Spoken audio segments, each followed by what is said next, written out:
I chuckled just thinking about her. Where the fuck had I been? She was so fucking cute with her awkward comments and ability to say the wrong thing nearly every time. Watching her upend herself in her driveway had been hilarious. And then to turn up 2 hours later for dinner, smelling like strawberries? God, who knew strawberries could be so sexy? I can think naughty things about Anna, but I'd never go there. Way too much to lose and all that. Still, she's nice to think about, and I'm pretty sure she has a little crush on me, considering she couldn't look me in the eye. It was either that or... oh, crap. The rumors. I cringe at the thought of what she's probably heard about me. Shirley, my assistant, smiles at me as I sit down at my desk. "Long day already?" she asks, with a sympathetic grin. You know how it is. I chuckle. Just dropping the kids off at school, I had to wade through the countless propositions from mothers just to get back to my car.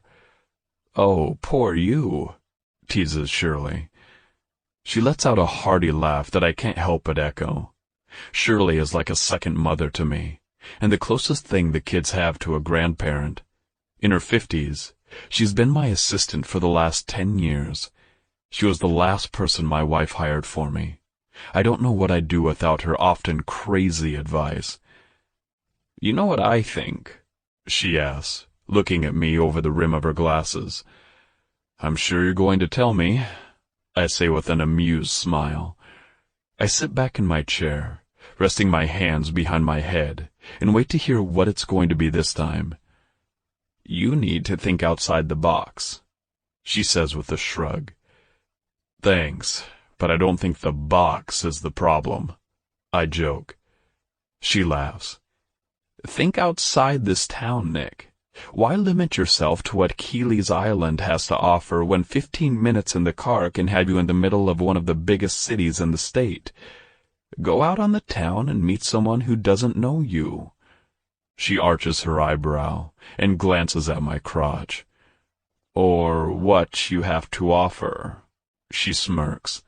I groan and hunch forward, because the last thing I want her thinking about is that. "Thank you, Shirley. Wonderful advice," I grumble. It's like having this sex talk with my mother.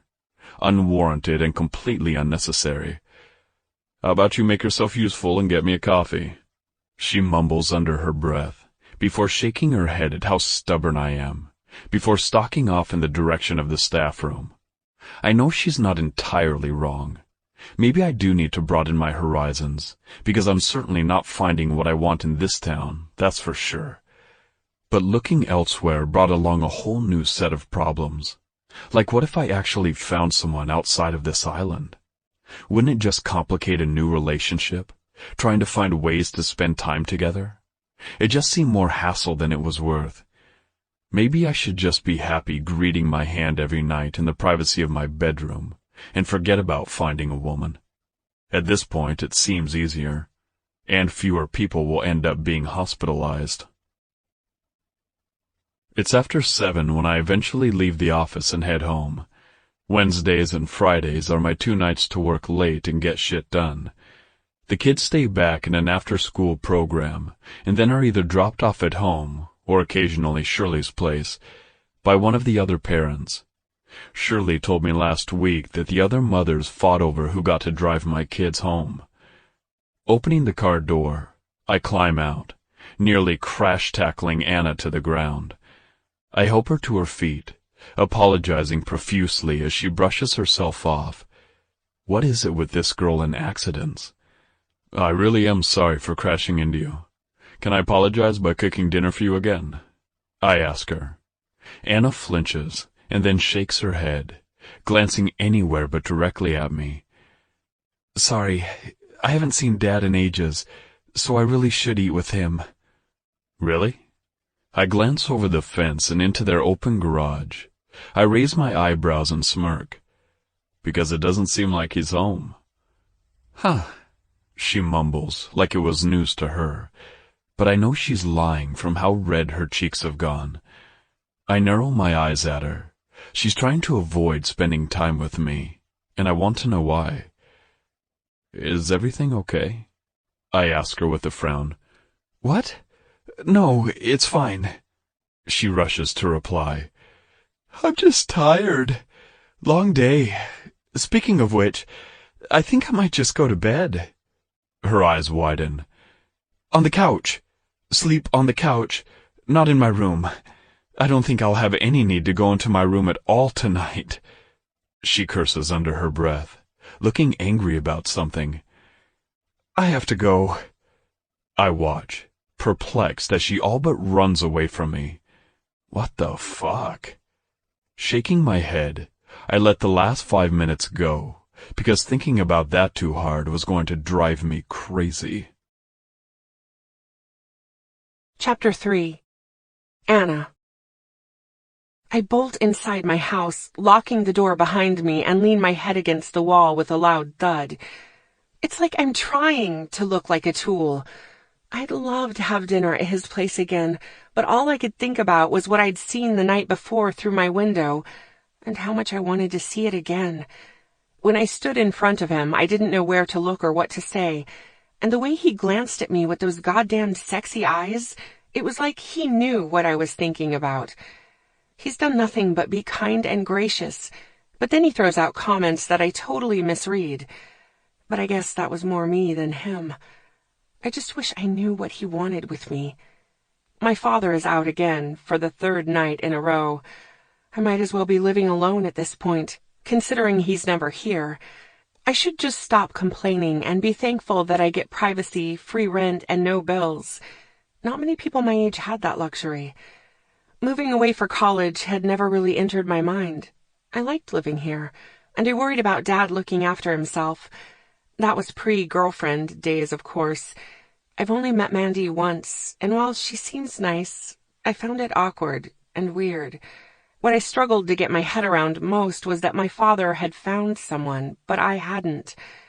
I used to dismiss the fact that I was single as just being young and inexperienced. I'd find someone eventually, right? But now the doubts were starting to creep in, and I was beginning to think it was me. Grabbing a can of soda from the fridge, I trudge over to the couch, throwing myself down with a groan. Turning on the TV, I flick through until I find something trashy enough to distract me. Even then, I can't seem to think about anything other than Nick. I must have fallen asleep, because when I wake, the television is blaring and it's dark outside. Someone pounds on the door, and I remember that was what woke me in the first place. I don't even have the chance to see what time it is when Kayla starts yelling at me to open up. I hurl myself off the couch and stumble over, barely able to keep my eyes open. Kayla looks unimpressed when I finally open the door. Hey, I say, rubbing my eyes. I stifle a yawn, still waking up. Hurry up and let me in. It's freaking freezing out here.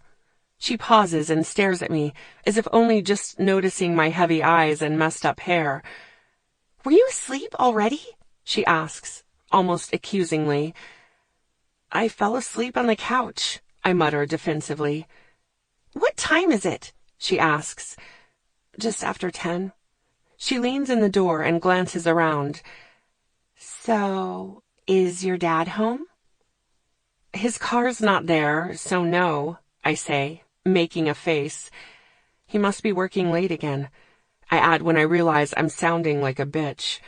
I don't think Kayla knows about his new girlfriend, and I'm not about to shatter her dream.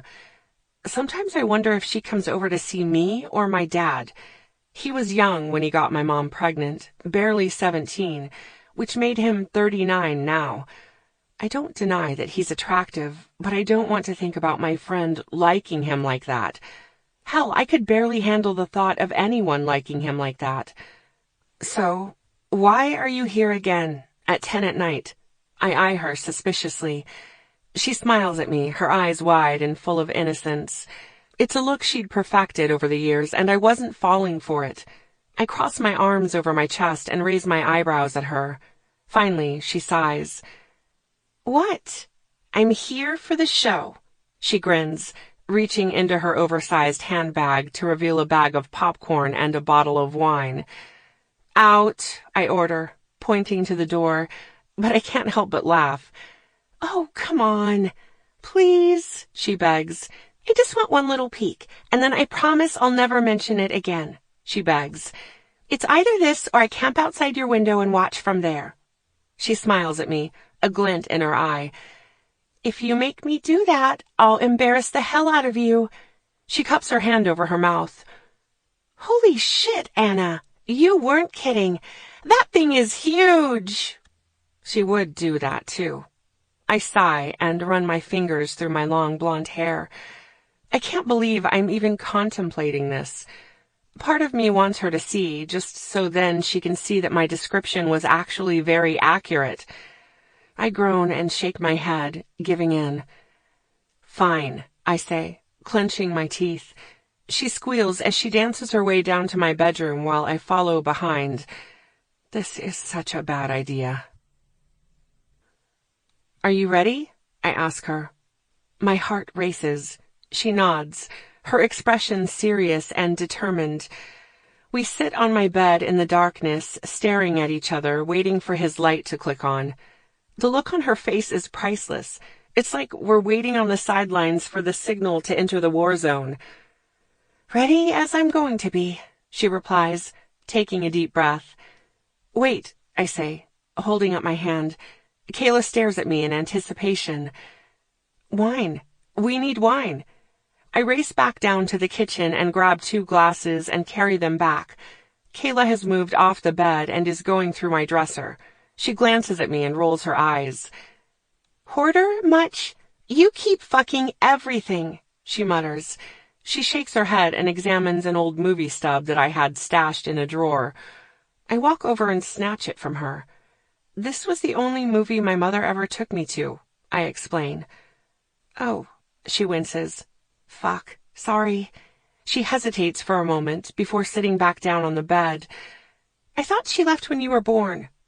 She did, I nod. She and my dad decided to give things another go when she moved back from London. It lasted about 3 weeks, I say, forcing a laugh. She said it was too much and motherhood wasn't her thing. So she went back and I haven't seen her since. That was when I was 5. Harsh, she says. We're both distracted by a sudden flash of light. We look over and see the light in Nick's room is on. My heart races. I turn back to Kayla, who is grinning at me like an idiot. You're about to see something you can't unsee, I say with a grin. You might think you're ready for this, but trust me, you're not. Will you stop it? She grumbles, shoving me off the bed. I laugh as I fall on a heap on the floor. I creep over to the window, Kayla hot on my ass. Why am I nervous? My stomach is churning, she says, shaking her head. Because this is creepy, I exclaim. We're sitting on my bed in the dark, waiting for my hot neighbor to get undressed. If we were dudes, we'd be thrown in prison for this, I add. Technically, we're now crouched beneath your window, but I get your point. She laughs. But who cares? If we were dudes, they'd make a movie about this, she retorts. She strains her neck to look through the window and squeals. I think he's coming. Wow, that usually doesn't happen till after his shower, I quip, poking my tongue out at her. I glance over and see that she's right. Nick enters his room, unbuttoning his shirt as he walks. He shrugs it off, placing it neatly over the end of his bed. I swear I can hear Kayla salivating at the side of his smooth, tanned chest. Hell, who am I kidding? I'm just as worked up. Maybe more so, because I know what's coming. God, I'm tingling already, Kayla sighs, a dreamy expression on her face. Look at that chest, she sighs. I heard from my neighbor that Mindy Henderson's mother ended up in the hospital for a week with a split vagina because of his dick. I snort, because she speaks so matter-of-factly. She raises her eyebrows at me. True story. Bullshit. It was a few stitches and she was out the same day, I murmur, craning my neck to get a better view. Don't believe everything you hear. They were right about the size of his package, weren't they? She points out. No, they underestimated it. Her attention turns back to Nick when she realizes he's unbuckling his belt. I hold my breath and watch as he slides it free from his lean waist. Next, he unbuttons his pants, lowering the zip slowly and deliberately, like he knows that he's being watched. I can barely take the anticipation that is building up in my chest as he slides his pants lower and lower until... Holy shit! Fuck me with a stick! How could any woman handle that? Kayla growls, shaking her head. What did you say his wife died of? Cancer? Or a big fat cock? Kayla! I snort, gasping as wine shoots out of my nose. I turn around and sit back down in shock. She did not just say that. What? She asks innocently. Don't tell me you weren't thinking the same thing. She glances down at me and shakes her head. Why are you down there and not up here watching this? She asks, like I'm insane. Because your insensitivity knocked me over, I retort, cringing as I replay her words in my head. She grabs my arm, pulling it hard. Reluctantly, I get back up on my knees and peer out the side of the window. Kayla groans. This is fucking incredible, Anna. Look, he's stroking it. God, what I wouldn't do to feel that thing slide between my legs. I wonder what he tastes like. Though I'd struggle to close my lips around that, I think. Brings new meaning to the phrase, more than a mouthful, huh? Kayla, I gasp, burying my face in my hands. Tears are streaming down my cheeks. I'm laughing so hard. I look up again, just in time to see him slide his hand along his shaft before flicking the light off. I sigh, disappointed that he's done. Oh, that's it? I feel ripped off. Where's the encore? I think I'm going to write a letter of complaint. You're not a paying customer, Kales. Give the guy a break. It must be tiring lugging that thing around all day, I joke. I sit back on my heels, still watching him as he moves around to the other side of his bed. Then he walks back over to the window and glances out. My heart stops because I swear his eyes meet mine. It's only for a second, but long enough for me to completely lose my shit. Fuck, I gasp, my heart thudding in my chest.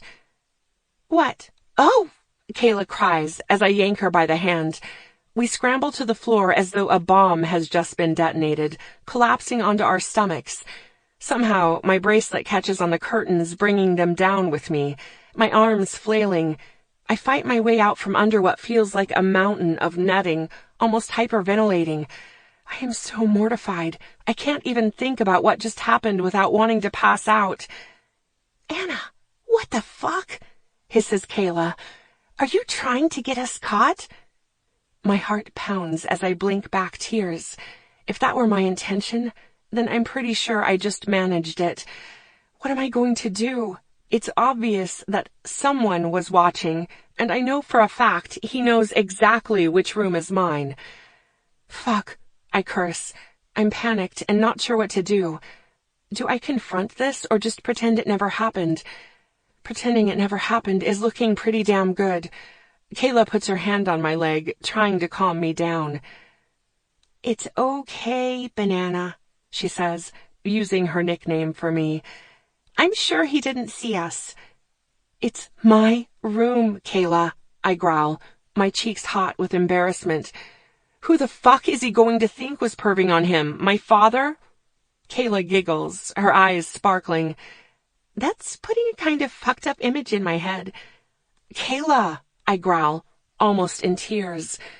She winces and nods, going back to soothing me. I hate that she can still find this funny. She gets to go home, knowing he has no reason to suspect that she was involved. This was a disaster. I was never going to be able to face him again. I might as well pack up and move to another country. Calm down, Anna, Kayla sighs, as if I'm being melodramatic. Maybe you could work this in your favor. Really? I snap sarcastically. And how do you propose that?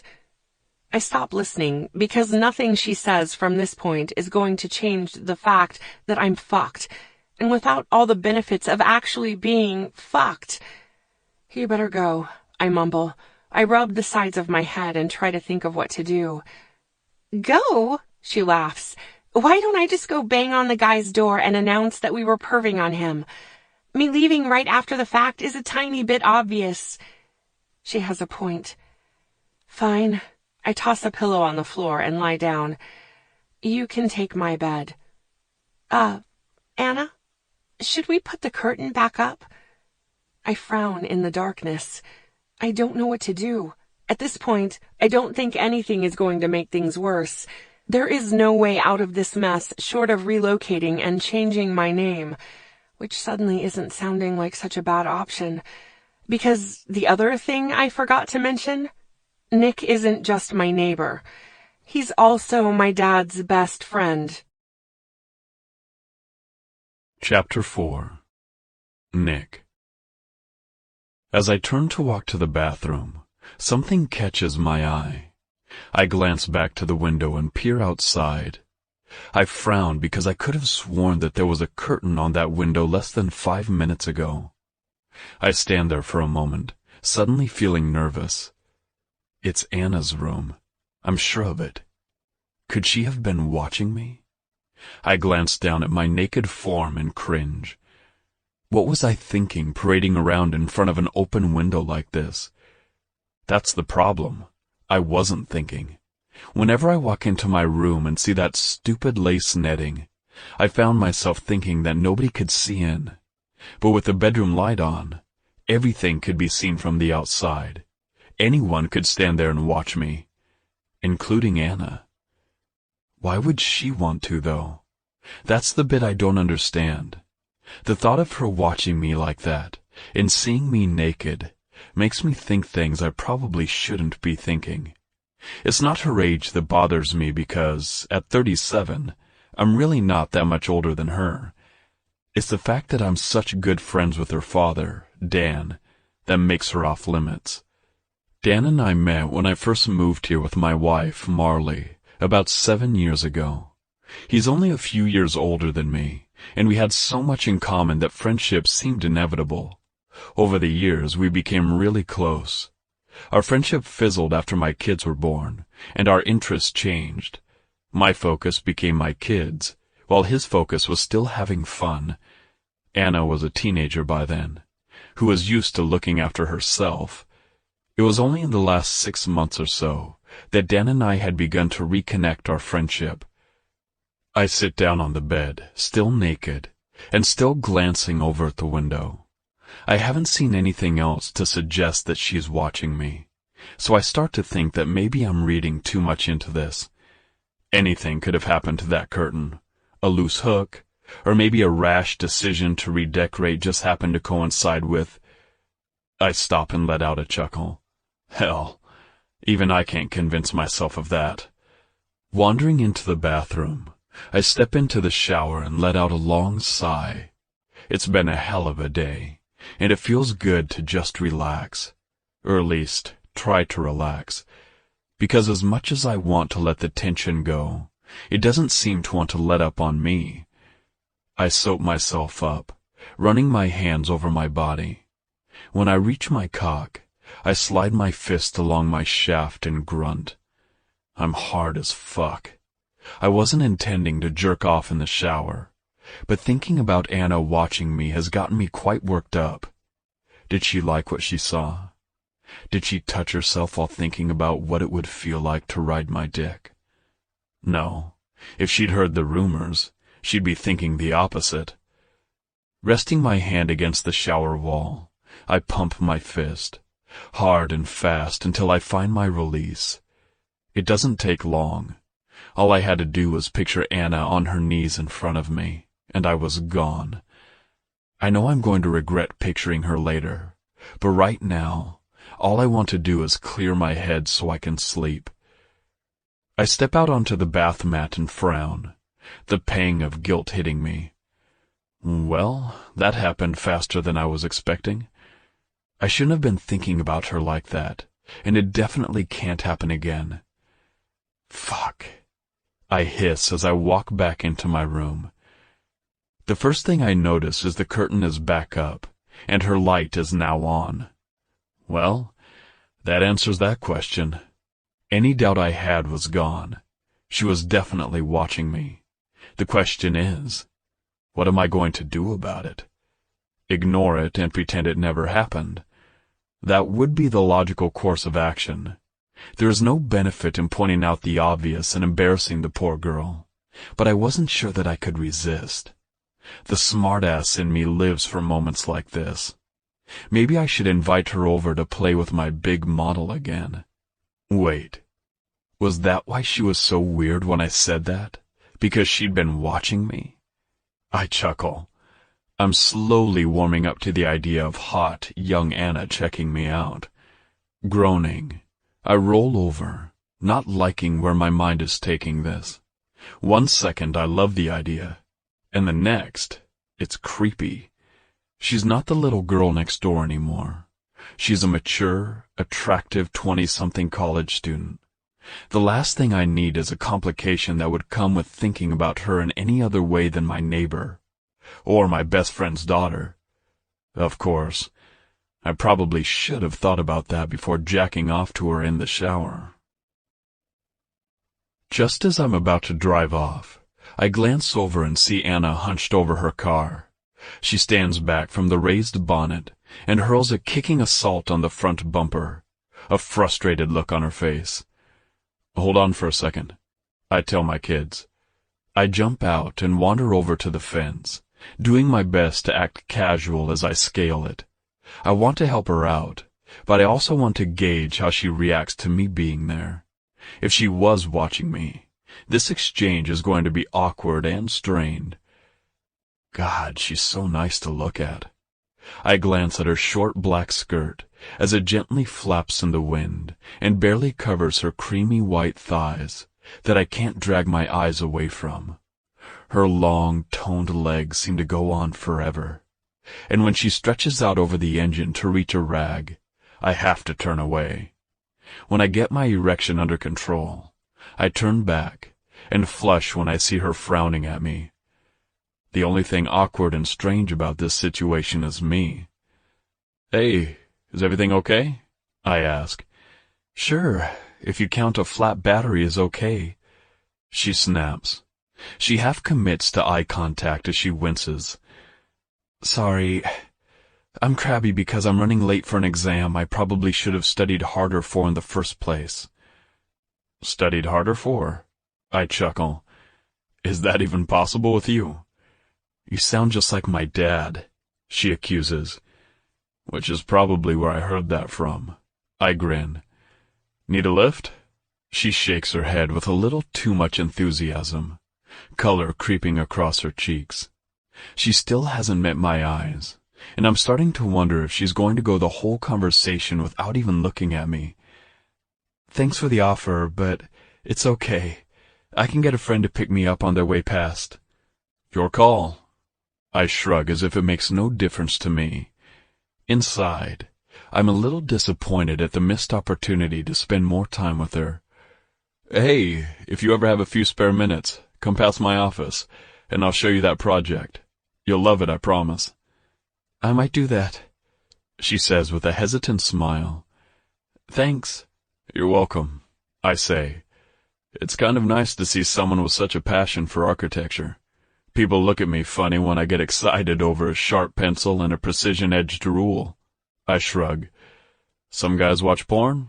I watch grand designs. She laughs loudly. Whatever works for you, I guess. She teases. She nods back in my car. I guess you better get them to the school before they escape. I turn around and see Max hanging out of one side window and hear Millie yelling to me from out the other side. Right. I'll see you around, I say, heading back to my car. So much for my new technique. I hope my flirting skills are better than my parenting. She thinks you whack yourself off to grand designs. Yup, things aren't looking good. I drop the kids off at school and then head straight into work. Shirley is off today, which is good because I don't think I'm going to get too much done today. The last thing I needed was her input as to why my head isn't in it. I'm struggling to focus when Dan walks in. I look up and frown, trying to think up an excuse to get rid of him. Any other day I'd be happy to catch up with my friend, but I'm embarrassed about what I'm feeling toward his daughter. I feel so sneaky even speaking to her, even though nothing has happened apart from a few misconstrued comments. Unless you count the fact that she's seen my cock. And I've jacked off to her in the shower. See? Nothing. Hey, he says, throwing himself down on the couch in the waiting room outside my office. He rubs his head and sighs. Got any whiskey in there? I need a drink. I grab a bottle of scotch off my shelf and wander in to join him. He grins as I hand him the bottle, twisting the cap off to take a mouthful. Help yourself, I grin. Shouldn't you be at work or something? Or something? He nods. I had a client book me for the whole day, and then they canceled at the last second. All good because they paid in advance, so I thought I'd come and annoy you. Thanks, but I'm really overloaded here. I mumble, trying to sound distracted. You sure everything is okay? Dan sits forward and looks at me, concerned. You seem kind of distant. I'm fine, I assure him. I just have more work than I can handle, and 2 kids who insist on pushing my buttons. Add to that my house is a mess, and things are fucking awesome. None of those things were really true, except maybe for my house being a mess. But I thought of a way to get rid of him, and I'm committing to it. The only way I can think of to have him leave me alone is to pretend that I don't have time to even breathe.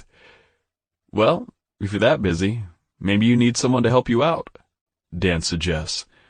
Are you offering? I chuckle. Because you can't clean for shit, and I wouldn't trust you with my kids. Thanks, he retorts. No, I mean, hire someone to help you. A babysitter or a housekeeper or something. It might even leave you more time for sex. Then maybe you'd be less of an asshole. You know, considering all the women you have lined up to ride your ride. I groan and sit down while Dan laughs. You heard, I say flatly. Bit hard not to, he chuckles. You're all anyone is talking about, according to Mandy. Fan-fucking-tastic, I mumble. Hey, you should be flattered. I'd love to have women lining up to fuck me, no strings attached. Hey, maybe you can start a rumor about your friend who's bigger than you are. Fuck no, I say dryly, and I'm sure Mandy will be thrilled to hear that.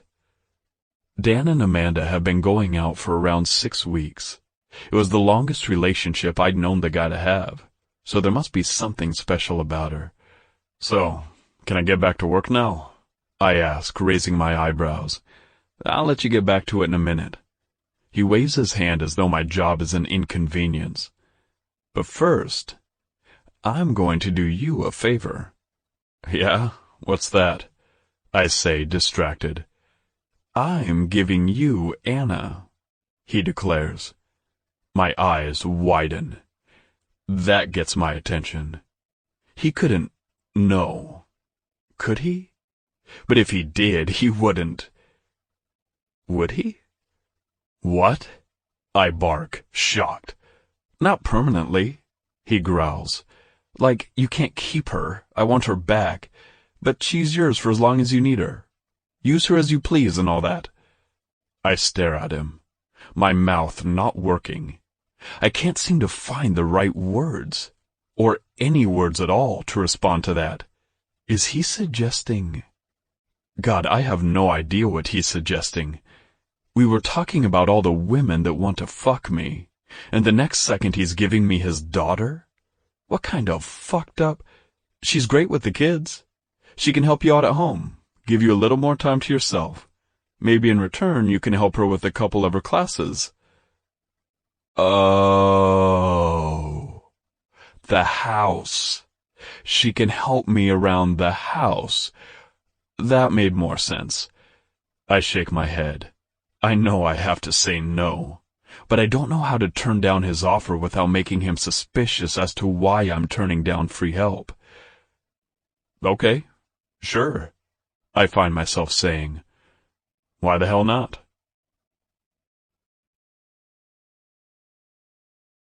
Chapter 5. Anna. You did what? I demand with wide eyes. Dad stares at me, confused by my response. What's the problem? He asks with a shake of his head. I thought you liked Nick. I blush. I do, I whisper. I can't tell him why I didn't want to go over to his house and help him. I don't even tell him I was over there twice last...